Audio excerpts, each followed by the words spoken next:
Baik, Assalamualaikum warahmatullahi wabarakatuh dan selamat pagi. Bersama dengan Balai Guru dan Tenaga Provinsi Sulawesi Tengah, hari ini kita kedatangan seorang sosok guru yang bukan saja menginspirasi, tetapi beliau ini memiliki dedikasi dan juga inovasi. Dan kemarin dalam acara penganugerahan bersama dengan yang diterima dari Presiden Prabowo Subianto, beliau baru saja pulang dari Jakarta dan kemudian kita bajak untuk bisa hadir di BGTK Provinsi Tengah untuk kita wawancarai. Baik Pak Muiz, selamat datang. Saya ucapkan selamat dulu Pak Muiz atas penghargaan yang diterima dari Pak Presiden. Namun jauh dari itu ada beberapa hal yang ingin kami gali dari apa yang sudah Bapak lakukan. Pertama, saya dengar Pak Muiz ini dulu guru honor ya. Apa yang bisa diceritakan sedikit Pak, bagaimana awal mula Bapak tertarik menjadi seorang guru? Gitu. Saya honornya itu dari 2007 sampai dengan 2021. Ketertarikan saya itu, kenapa saya sampai di daerah terpencil, karena rata-rata pemahaman siswa tentang pendidikan di sana itu masih kurang. Itu didukung oleh lingkungan juga yang masih orang tuanya masih kebanyakan itu buta huruf. Jadi sangat keterbelakang sekali dalam hal pendidikan. Jadi saya mendedikasikan diri saya itu untuk honor di sana itu supaya ada peningkatan kualitas peserta didik di daerah terpencil. Dan sebagian besar orang tuanya mungkin berladang yang berpindah-pindah. Berladang berpindah-pindah. Dan kebutuhan ekonomi itu menjadi prioritas buat mereka daripada pendidikan. Itu yang membuat Bapak tertarik. Baik.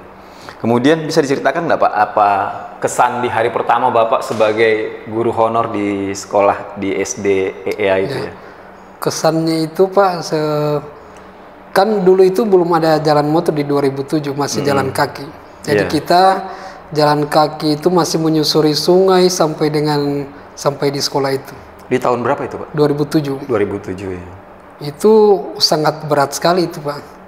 Apalagi kalau dia musim hujan, datang banjir, jadi kita harus jalan di pinggir-pinggir sungai itu Pak, sampai ke atas. Sampai ke atas. Ya. Itu berapa jam jalan kaki dari sekitar rumahnya Bapak? 3 jaman baru sampai itu. 3 jam jalan kaki. Dan kalau lambat sampai 4 jaman itu Pak, baru sampai. Belum ada jalan untuk kendaraan bermotor waktu itu? Belum ada jalan sama sekali itu. Nanti ada jalannya itu di 2017 kayaknya. 2017, oke.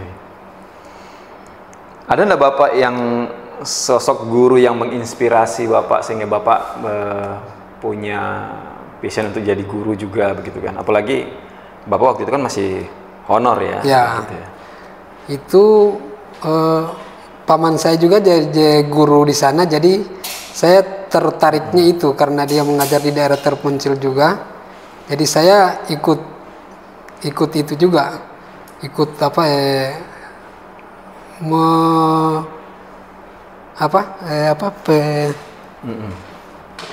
menggalakkan pendidikan di daerah terpencil itu supaya lebih, cara pemahaman mereka itu supaya lebih baik. Ya kan mungkin di daerah terpencil itu jarang tersentuh ya Pak.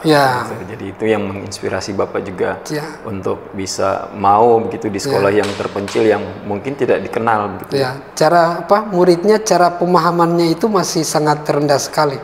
Kalau di daerah terpencil beda dengan yang daerah yang di bawah sini. Jadi itu yang membuat saya harus bisa meningkatkan kompetensi mereka ini. Niat murninya seperti itu ya, untuk bagaimana anak-anak tadi itu yang susah mendapatkan pendidikan, Bapak bisa berikan gambaran itu. Selain itu, tantangan terbesar yang pernah Bapak hadapi di sana apa itu Pak? Terutama dari jalannya itu sangat berat sekali. Kemudian dari segi orang tuanya juga itu dukungannya orang tua. Dukungan orang tua itu kayak kesadaran mereka untuk pendidikan itu tidak ada sama sekali, kurang ya. Karena didukung oleh ini masih rata-rata buta huruf, Pak. Orang tuanya juga Ya, buta huruf. jadi mau apa tentang pendidikan itu jauh dari apa harapan kita. Ya, karena saya dengar di sana anak-anak itu kalau pada masa tanam dan masa panen itu membantu orang tuanya. Ya, kadang-kadang begitu, Pak. Jadi kalau dia misalnya orang tuanya mau berladang di tempat yang jauh, ya. itu anaknya dibawa juga, karena kalau tidak dibawa tidak ada juga yang di sini. Yang jaga di sini tetap harus dibawa. Nah, itu sampai masa panen biasa selesai. Jadi ada 3 bulanan. Jadi 3 bulan itu muridnya itu tidak sekolah itu. 3 bulan itu. Jadi sangat menghambat juga masalah jadi cara menangkap materi pelajaran itu susah karena dia liburnya lama, kemudian datang lagi itu sudah mata pelajaran lain, dia sudah ketinggalan dan tidak bisa mengikuti, tidak bisa mengikuti, terlalu lama meninggalkan kelas gitu. Ya. Oke. Pernah enggak Pak Muiz ini merasa ingin menyerah begitu pada saat belajar, apalagi di daerah-daerah yang begitu kan tantangannya tadi medan, kemudian minat anaknya untuk belajar tinggi, tapi dukungan dari orang tua yang tidak begitu. Pernah enggak Bapak merasa ingin menyerah? Sebagai manusia biasa itu pernah terlintas di pikiran itu menyerah, tapi karena mengingat siswa yang begitu yang masih memerlukan pendidikan, yang masih memerlukan untuk lebih memahami apa yang kita ajarkan itu, sampai saya harus tetap honor di sana, Pak. Harus tetap mengajar. Bapak selesai honor tahun berapa di sana? Honornya itu Pak? Honor dari tahun berapa sampai? Dari 2007 sampai dengan 2021. Ya, nanti di 2022 sudah ada pengangkatan P3K ya? P3K tahap 1 ya. Bapak yang terangkat P3 tahap 1 ya? Bersyukur. Akhirnya program pemerintah dalam rangka meningkatkan status guru-guru honor ini cukup berhasil, salah satunya Bapak ini ya. Sudah 3 tahun berarti Bapak jadi P3K ya. Ada enggak murid yang berkesan buat Bapak dan membekas di hati Bapak itu pada saat mengajar di sana begitu kan? Kalau murid yang berkesan itu sangat banyak, Pak. Banyak ya. Ya, karena di sana itu rata-rata mereka tingkah lakunya itu tidak seperti dengan anak-anak yang di sini. Kalau kita kerasin, nanti besoknya tidak sekolah. Ya. Kalau kita apain, nanti besoknya tidak. Jadi harus sabar. Terutama paling tidak kita harus sabar, telaten dalam memberikan itu bimbingan kepada mereka. Ya. Tidak boleh langsung dikerasi begitu. Ya. Karena saya pernah dengar juga di daerah sana itu, ketika dia masuk SMP gitu ya, itu karena anak-anak ini anak-anak para peladang yang tidak biasa bersosialisasi dengan masyarakat, itu orang tuanya juga ikut dalam kelas untuk belajar. Ya, ada juga begitu, Pak. Dan kalau anaknya mungkin mendapatkan perlakuan yang menurut mereka itu tidak biasa mereka dapatkan, itu mereka suruh pulang anaknya untuk tidak belajar begitu ya. Nah, ini yang menjadi tantangan di daerah-daerah. Ada kalanya juga, Pak, seperti itu. Sementara pelajaran itu berlangsung, kalau mereka bilang lapar, mereka itu langsung pulang gitu, Pak, langsung pulang.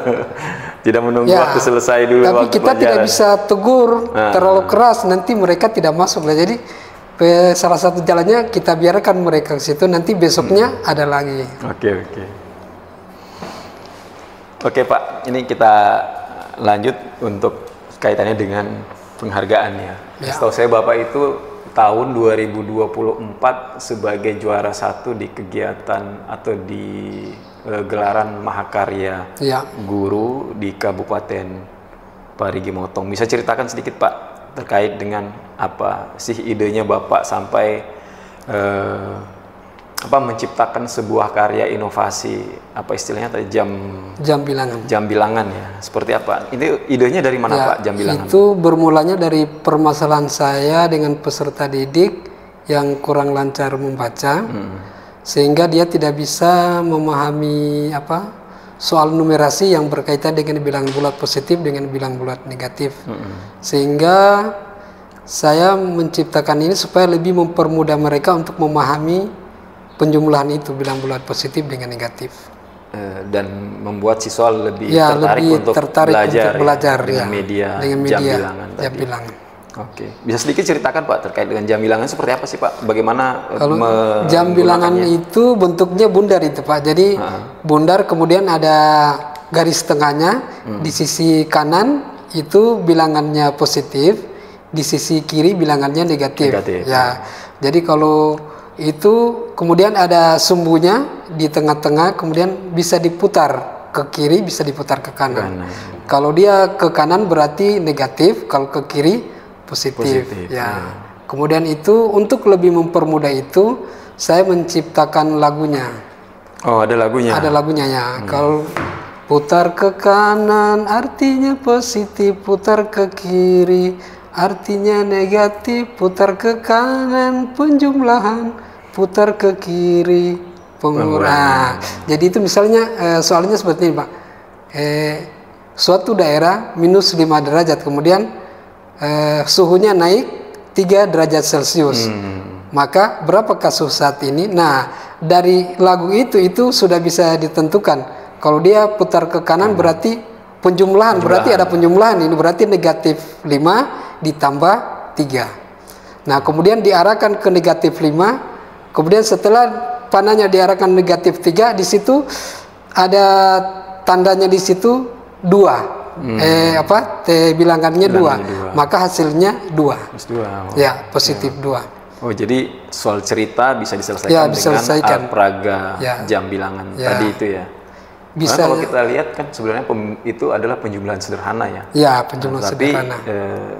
Ini memang di sana daerah sana agak kesulitan kalau tidak menggunakan alat peraga, sehingga Bapak berinisiatif untuk membuat alat peraga itu. Idenya itu dari mana Pak? Ada inspirasinya dari mana? Itu ada inspirasi dari itu di sekolah juga ada alat peraga yang bundar seperti itu. Itu alat peraga IPA ada, IPS juga ada. Jadi misalnya IPS-nya di lingkar di situ ada nama-nama pulau, nama-nama daerah. Jadi begitu ditunjuk daerah ini, itu akan muncul di situ adatnya ada. Itu yang menginspirasi Bapak. Dari situ saya pikir berarti saya bisa buat ini bermodalkan dari itu dari garis bilangan juga. Garis bilangan kan ke maju mundur, jadi itu sederhana. Hampir sama itu, cuman dia saya buat lingkaran gitu Pak. Sejak tahun berapa itu Bapak membuat alat peraga? 2022 itu sudah saya terapkan di sekolah. Dan kemudian diikutkan dalam perlombaan karya guru itu di tahun 2024.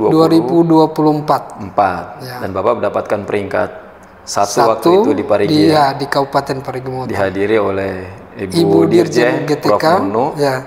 Nah, itu yang dan alhamdulillah bisa selfie dengan apresiasi, Ibu juga di panggung pada saat itu. Oke. Nah, setelah itu Bapak mengikuti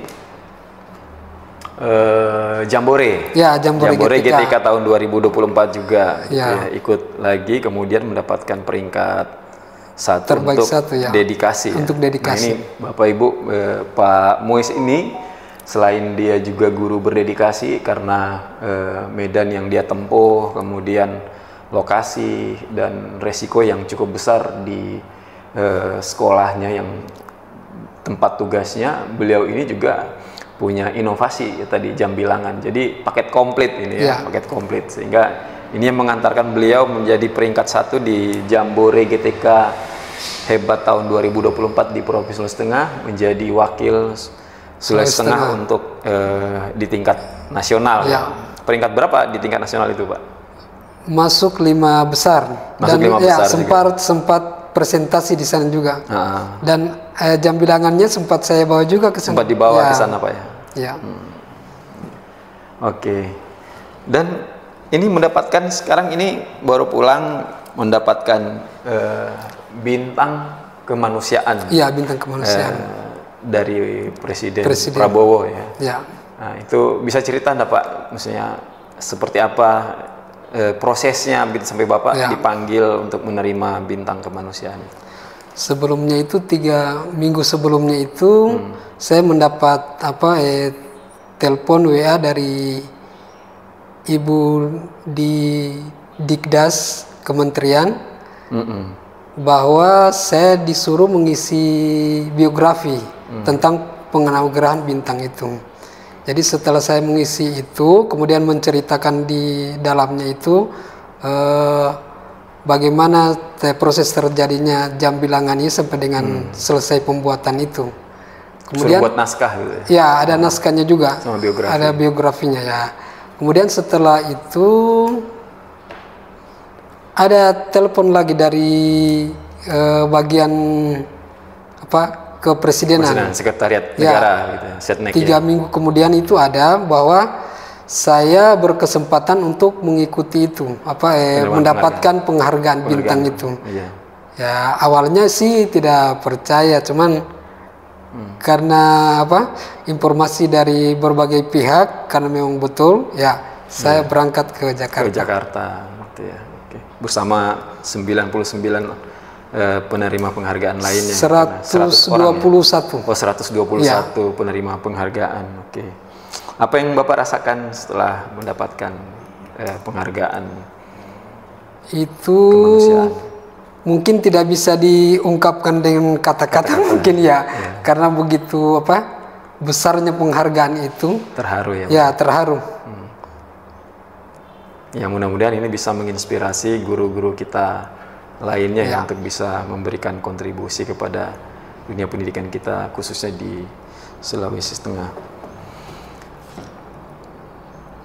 Mungkin seandainya Bapak bisa berbicara dengan Pak Muiz yang muda begitu, apa yang Bapak ingin katakan pada Pak Muiz yang muda itu?